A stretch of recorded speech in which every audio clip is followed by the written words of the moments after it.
Welcome to the Nestled podcast. I'm April. And I'm Bailey. We are friends and neighbors who left our design business to champion a message of hospitality. We live in a time where deep connections are so hard to come by. But we want no part of that. Our desire is for people around us to be seen, heard, and known. And we want to take you on that journey with us. So come back each week to take a peek in our nest. As always, the door will be open. Hello, everyone. Hey, welcome to the Nestled podcast. I'm April. And I'm Bailey, and we're so glad you're here. We're so glad to be back. Yep, once again, we struggled and we sat down a few times to record this, and things kept coming up, and kids kept getting sick, so we're a week behind, but we're here. But we are trying to get this thing out to you guys today. We are recording on Wednesday. On Wednesday, but Wednesday is Wednesday. Yes. So we're going to make it this week. Yes. If we sound out of breath, it's because we just moved my old mattress to the road. And so, speaking of bodies, Yeah. We're ours are a bit out of shape. We need to be using that membership to the Y for working out. I know, we were so pumped to join the Y, and I haven't been yet. Yeah. So, but it's only been a week. Well, I haven't been since we had the full family rotation of the stomach virus. I haven't been back. Yeah. I don't know. It's hard to get back from that one. That is. It is hard. We feel so weak after stomach virus. Mm-hmm. So, And it was a doozy. yeah. No, thank you. No, thank you. I'm glad I wasn't around for that. So today, we're talking about body/beauty image issues and comparison. This is one that a lot of people wrote in about and said that this was somewhere that they struggled in comparison. And this was the second most commented after the topic of marriage. And although we feel a little ill-equipped to talk about this, we're gonna try. Yeah. We're gonna give it our best go. I told April, I think one reason that I think I'm so uncomfortable to talk about this is because I grew up just thin, and I know April did too. And I think that a lot of times when you're thin, your voice kind of gets silenced on this. Yeah. And so I learned very young, like, Don't ever have a don't have an comment opinion about that. Yeah, do not have You an don't opinion. understand the struggle. Yeah, but here's the thing. Thin, short, tall, big, whatever. Everybody struggles with this some. Like, everybody has things about their bodies that they don't love. Yeah. And everyone, it's the same thing as with looks. It's the same thing with education. There's always somebody smarter, always somebody prettier, always, if we are looking for someone to compare ourselves with, we're always going to find someone that makes us feel like we don't measure up. Right. And, as a mom of 5 kids, now a little chubby around the edges, and Stop. I really could get in this rabbit hole of this, but I'm just making choices to not go there. So Right. Choose joy daily. Choosing joy. Even though, I like to tell my husband, because we started dating at 17, I'm like, you got me in my prime. Say the same thing. I got you in my prime, I guess I should say. It was all downhill from there. Oh, yeah, for sure. You know the people that, graduate college or graduate high school and then graduate college, and you see them, you're like, man, look at the glow up. Yeah. I didn't get one of that. No. I also had my first kid at 21. Right. So, 18 was really my prime. Yeah. 17, 18, I was in, my best of the best. But even outside of the body stuff, April and I talk a lot about, we both have gray hair. Yeah. We both have the wrinkles coming in quick. The other day, my kids said, and I just thought it was funny before we talked about this, that they brought this up. We were at lunch, and they were talking about fake smiles versus real smiles. And Judah said, I know when you're real smiling because you have those lines by your eyes. And I said, you know what? As I get older, those lines are going to get bigger, and they're going to get deeper. And I want you to always look at those and think, that's because our mom smiles so much. That's right. I want those lines there because I don't know. He didn't say, oh, you have those awful lines. He said, that's how I know it's a real smile. And I thought, that was so sweet. Thank you. Thanks. We should all view our laugh lines in such a way, What joy that I've had a life that I've been able to smile so much. Right. And here's the other thing about wrinkles is we have all known people who did not live into old age. Yeah. And so how lucky am I to get to grow old? Right. You know, and I know that sounds silly at 30, but truly, like, how lucky am I to be 30? Right. And I hope I get to be 40. I literally saw Lance from across the way. He was working, and I came to bring him something. He didn't know I was coming. And I caught a glimpse of him standing sideways, and I saw all the gray hair on the side. And I smiled so big. And I was like, I'm so happy we get to get old together. Yeah. And I told him that, and he was like, I don't really know how to take that. And I was like, it's such a compliment. Yes. Like, I'm looking at you, and I'm thinking, like, look at you. Yeah. Getting old. We're so grown up. We're such grown-ups together. We've got kids. Right. Teenagers. Well, and speaking of kids, I think that this conversation, it can be so important for us to remember. Our daughters are watching us. Yes. They're listening to how we talk about ourselves. Mm-hmm. They're listening to how we talk about others. Right. They're listening to the things we say to them. Mm-hmm. And so that's going to be their inner voice moving forward in the way that they talk to themselves. And whether it's a critical voice or whether it's an encouraging and a voice filled with love and, I don't know, just a contentment. Yes. But as a mom of sons, it's important for them too. Yes. It's so important. Yes. That we're so careful with the way that we not only view ourselves, but talk about ourselves. You know, I'm not saying that we don't have bad days. Right. Like, I'm not even saying that I didn't cry a couple weeks ago before a date night because my hair was really bad. And I was a little hormonal, but I, like, literally lost my stuff because I could not fix my hair. Like, it was a mess. So, like, we're all, you know. Yeah, nobody's perfect. We're all learning. We're all striving to do the best we can here. Yeah. Don't you think, too, because I don't have any boys, but I feel like, do you feel the pressure as a mom of now a teenage boy? I mean, he's 15. Mm-hmm. And you've got 3 quickly coming up behind him, which, yeah. you know. But do you feel the pressure to make sure that you cut off any talk about women whenever it's negative or like body talk? Do you try to make sure that you're encouraging them to view women in an appropriate way and beauty in an appropriate way? Yes. And having one daughter, and our daughter is beautiful. We've been very careful throughout her life to try to make sure that our compliments are mostly character compliments and not beauty compliments, because you know, that was a thing that I know a lot of it I probably put on myself, but like that was one of the ways. It was like, you're smart and you're pretty. That was always the compliments that I got. So those were the things that I felt like I had to like maintain, and those were the ways that I was pleasing to people. Mm-hmm. And to be pleasing, it meant this. Right. And whenever I talk to my boys about beauty, I want their view of beauty to be so deep beyond an external appearance. And we have that conversation often. But my boys think that Lydia is the most beautiful girl they know. Mm-hmm. And the things that they think are so beautiful about her have nothing to do with her looks. Right. And I had a conversation with my oldest son, and I can talk about him all I want to on here because he doesn't listen. So I won't say anything that's embarrassing, maybe. Right. But I asked him one time, like, are there any girls at school that you think are pretty or whatever? And he was like, well, I don't know, not really. And I said, well, who would be the person that you would say, like, that girl is beautiful? Mm-hmm. And he said his sister. And when we started talking about why, it was that she's kind and that she's considerate of other people. Never once was there a description of, I like blonde hair, blue eyes, this tall, this certain shape. And so I think that it's a dialogue of what you talk about in your home. Mm-hmm. And I don't know, I want my boys to see all kinds of different women and to see them all beautiful in their different ways, because they could grow up and marry awful people. Right. Look, you know, let me tell you, I have no cares in the world about what my future sons-in-law look like. No. I do not care what they look like. I just want them to love Jesus and love my baby. Right. And that's it.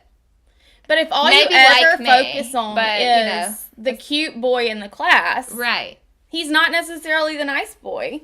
Right. I don't know. I just think Right. it starts so small and so early that we have to be so careful about what the dialogue is in our home. Right. And so, sorry for anyone who doesn't have kids, how we always get off on the kids tangent, but children are our future, guys. Like, let's even if you're not a parent, though, you still have a voice to be able to speak truth. So, as a mom to girls, so like I have Lydia, and she's got all of her brothers always like complimenting her, and so this is not really an issue in our house per se. But with multiple girls, the comparison thing starts so young. Mm-hmm. How are you dealing with, particularly with girls who look very different because you have an adopted daughter? Right. Who has special needs? Yeah. Yeah, it's hard. Yeah. It's really hard. We hear, in particular, from Maisie, who does look different. We hear from her a lot that she doesn't think that she's beautiful. So we probably spend more time trying to convince her that she's beautiful than we would if that wasn't a factor, because she is beautiful. Right. But we also very much, just like you were saying, we try to encourage them that being kind is beautiful and that loving others is beautiful. And we let them know that we're proud of them whenever we see those things. Now, with little Miss Annie, we definitely discourage vanity. Yeah. And I think that this issue, this topic that we're talking about, it's going to be a struggle for both of them, because Aniston very much loves beautiful things. And she very much, from the time she was born, has been interested in things that she feels are going to make her look more beautiful. And then with Maisie, it's coming up against society standards and looking different than a typical woman. Yeah. And trying to encourage her womanhood in that is its own unique challenge that honestly we can't do alone. It takes other people from the dwarfism community to help us navigate that, because she does look very different than us, and so it's hard. Right.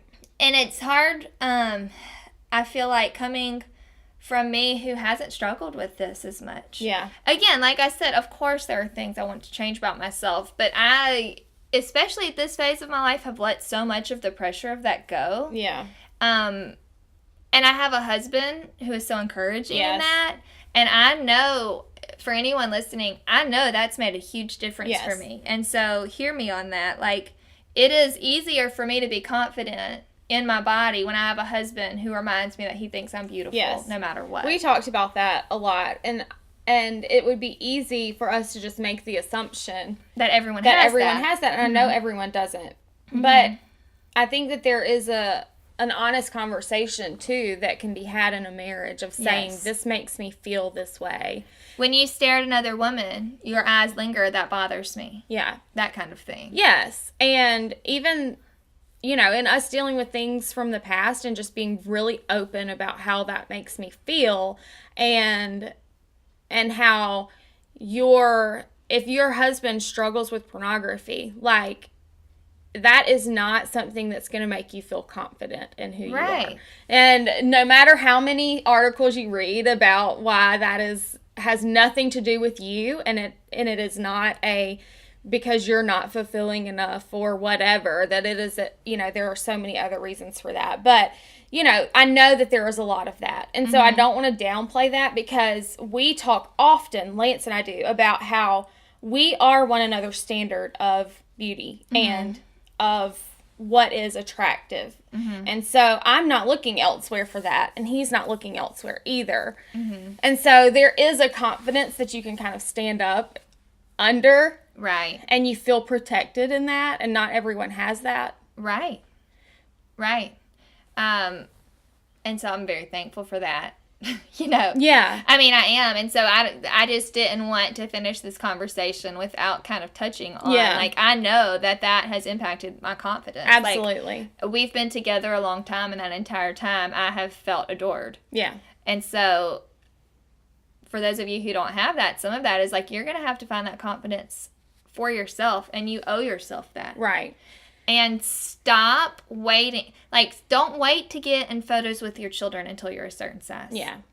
Don't wait to play with your children until you get a certain size. Right. And if we're looking, well, it's the same thing that we've said about every topic that we've hit on so far. If you're looking around and you're looking at society's standard of beauty, and that's what you're trying to measure yourself up to, you're never going to measure up. Right. We just this week were laughing at this Victoria's Secret, their first plus size model in their show, and literally she's smaller than me. She may be a size 4. Maybe. She's small. She's very small. Her stomach is like very flat. Yeah. She is. Now, am I glad that Victoria's beautiful. Secret used her? Sure. Yeah. Yes. She's not the average Victoria's Secret model. Right. However, she is not plus size. Let's not celebrate it as plus size, Right. Not that that's a dirty word, No. and it shouldn't be, but if our kids are looking at a woman who's like tiny and we're calling her plus size, and they're looking at themselves and going, well, great. There's no chance for me. And if you are plus size and you look at that and you're like, that's not me. That's not me. I can't celebrate that. That's not me. Right. Yeah. So, anyway. I don't understand how that is even going around, because everyone has to look at that and think, that's ridiculous. But right. How is that going viral? The point of that is that society's standard is nonsense. Right. And if we're looking to there even has to be a point of, I can't look to my husband, because at some point he's gonna let me down. Right. He's right. We're human. I'm gonna let him down. Right. But the only way to stop the comparison game is to start looking to Christ, and to look to him for our identity, and then let everything else just kind of find its right place. Right. From there. We have to remember what our motivation is for all the things right. that we're doing to try and make ourselves look a certain way. Now, hear us on this. Be healthy.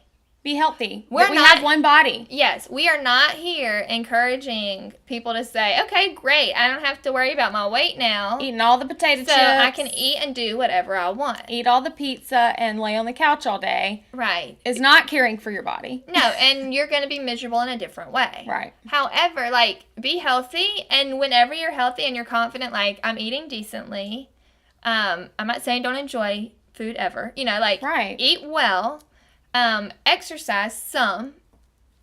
Yeah. I'm not saying you have to be obsessed with it, but walk the neighborhood, play with your kids. Get out and move. Enjoy the world that the Lord has created for us outside of our homes. Yeah. If you're doing those things, then be confident and happy in who God made you to be, because he created us to be all different sizes. We weren't all supposed to look the same. Right. Which is a speech that we say a lot in our house with our daughter, who's a different size. Yeah. Because she's small. He's a creative God. Yeah. And there's also, I think that this is a conversation that needs to be had for all of us who are doing all the right things, but are putting them in the wrong place. Yes. Because we can do all of the exercising, and then now all of a sudden exercise is our God. Mm-hmm.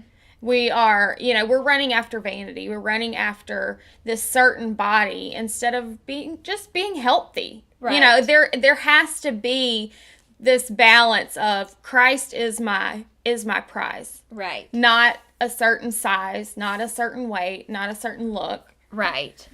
And so our takeaway for you guys is not that we're awful at talking about this, which is how I feel. That's not what you take away.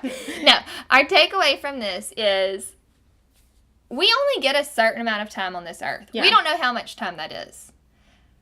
What do we want to use that time for? Yeah. What do we want to use it for? And what do we want our voice to be? Right.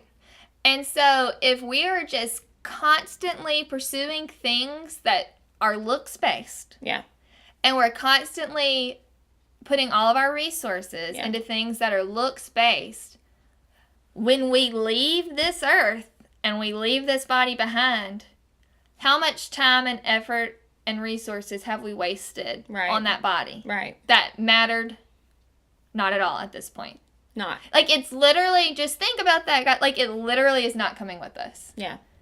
As are our possessions and stuff, you know, like, it's not coming with us. And there is no wrong, it's not wrong to put energy and effort into wanting to look nice, and that's, in and of itself, all of those things have no eternal value. Right. They only have the value that we give them. Right. So we give the amount of time that we spend shopping and studying fashion. Like, we give that value by our time and our energy and our resources. Now it has value because it is taking up space in our minds, space in our creativity, where what could we be doing maybe better with that time? Right. Where, same thing, like, I wear makeup. Right. Not very often. Sometimes I don't take a shower for a few days. If you could have heard the conversation we had before we started the podcast, because we tried to record yesterday and we both were wearing the same outfit today. So, we're wearing the same clothes we were wearing yesterday.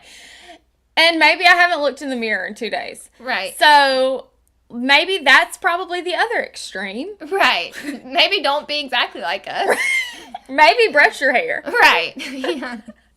But I just think that so easily we are giving things value that they don't really, like, makeup is not wrong, but then, like, what kind of value are you giving it? Right. Makeup is not wrong, but if I obsess over YouTube videos for hours and hours a day, and I spend all my extra money on it, and then I spend an hour every morning looking at myself in the mirror trying to get it a certain way, like, maybe I've made that an idol. Value. Maybe it's now an idol. I mean, it's the same thing with exercise. Like, we think exercise is great. Mm-hmm. Let's exercise. I do feel better after I do it. Yeah. But, like, if I am spending lots of money, all of my extra time, if I'm not doing it, I'm thinking about it, then all of a sudden, maybe I've given it too much value. And I think that is, at the end of the day, it's what's the motivation of our hearts behind what we're doing. Right. Well, I think self-care is so important, but my kids are in school and I only get a certain amount of time with them. And if I spend all of my spare time that could, like, their waking hours that I could be spending with them is spent working on my body, like, I don't feel like that's the right place for that to be either. Yeah. And so we're not saying we're drawing a hard line in the sand, because I don't think that we have, first of all, the authority or the I don't want that to be my cause. This is not my cause. No. But we honestly would have skipped this topic if it hadn't been very prominent in the things that we got back from you guys. So, like, this is not the hill that we're going to die on. We're not going to, like, add this to our speaking topics, like body image. But what we do feel is the hill that we're going to die on. It is the message that we're always going to preach. It's that Jesus has to be the treasure of our hearts and the treasure of our lives. And if something else is taking the place of that, then our priorities are off. Right. And if you let the way someone else looks cause jealousy in your heart, and therefore you don't like them and you don't love them well, you need to think on that. Yeah. You're not, like, this is just one of the many ways that we can not realize we aren't loving others well, by letting our own junk get in the way. Yeah. And so. And this is something that changes generations. Yes. You know, like, the way that the things that I place value on are going to impact my kids. Yes, they're going to impact the decisions that they make. They're going to impact their future in so many different ways. And some more than others. But, yeah. And they all struggle in different ways. But here's my thing.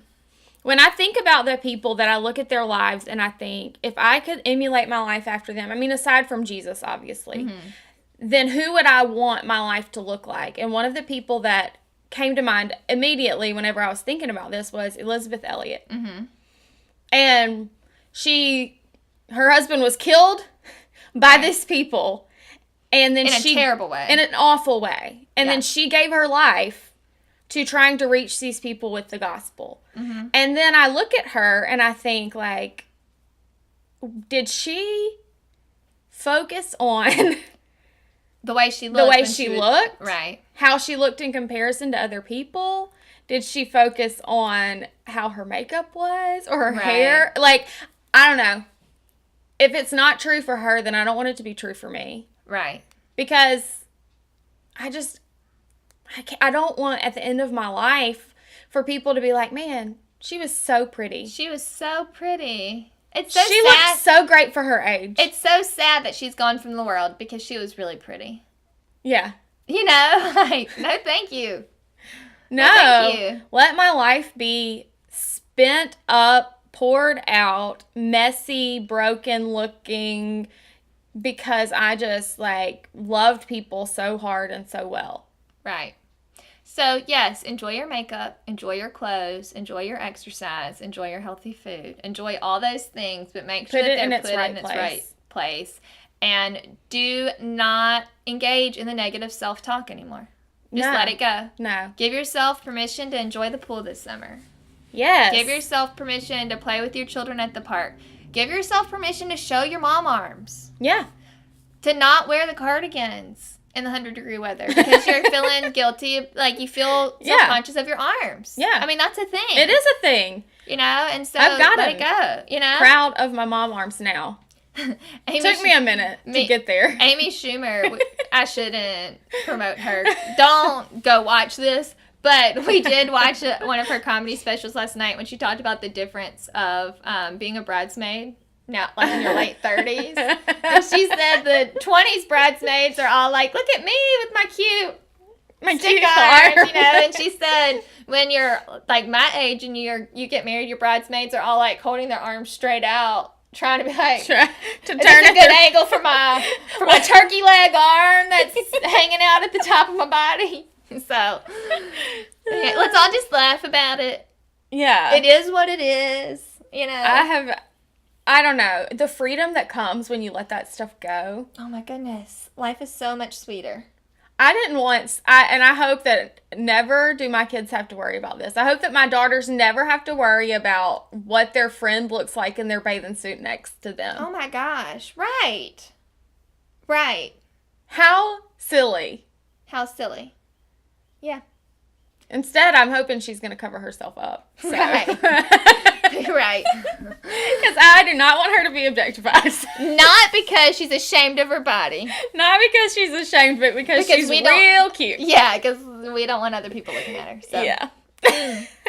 So, you guys, I hope there's some takeaways there for you. Yes. And that you'll find some freedom in that. And let us just be the voice today to tell you that you are beautiful. You're so beautiful. And you're so loved. And you're so important. And if you're still breathing, there's a reason for it. That's right. You have time left on this earth to make it mean something. Yeah. And what do you want your story to be? Mm-hmm. At the end of your life, what do you want people to say about you? Maybe that can be our Nestled in Him challenge. Our challenge this week. Okay. I just realized we did not have one, and now we do. Now we do. So instead of doing a post about the things you don't like about your body or the things you do like about your body, we're saying set that aside. Put that out. Put it away. And so our hashtag Nestled in Him challenge is, what do you want people to remember about you when you're gone? Like, what do you want your legacy to be? Yeah. Write it down. Write it down. Share it with us privately if you want, or use the hashtag and put it out there so you can encourage other people. Yeah, and we'll give you the artwork that if you don't want to post a picture of yourself, you can use. Yeah, you can just use the artwork. But if you want to post a picture of your smiling face, we would love that too. Because we do love you. Yes, show those laugh lines. That's You've right. earned them. That means that was your real smile. That's right. Oh, bye, you guys. We hope you have a great week. A great week. We'll be back next week. All things going well. And what do they say? Good Lord willing and the creek don't rise. Right. We're definitely from Alabama. Right. We can't even We can't help it. Thank you guys for taking a peek in our nest. We hope you come back next week. As always, the door will be open.